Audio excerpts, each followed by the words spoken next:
இலக்கண கவிதை எழுதிய அழகே உருகியதே என் உயிரே.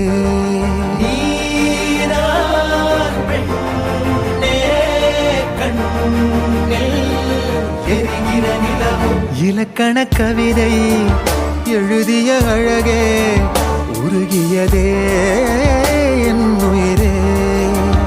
உனதிரு விழிகள் இமைத்திடும் பொழுதில் பகலிரவு உரைகிறதே.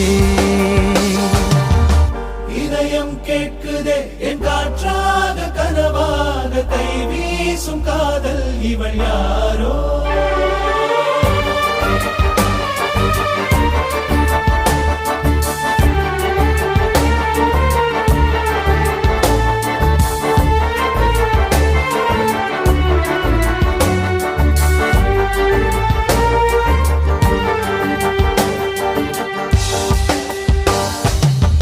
தேவதையின் விழியில் விழா காணும் பொன்வானம் அழைக்குது அருகில்.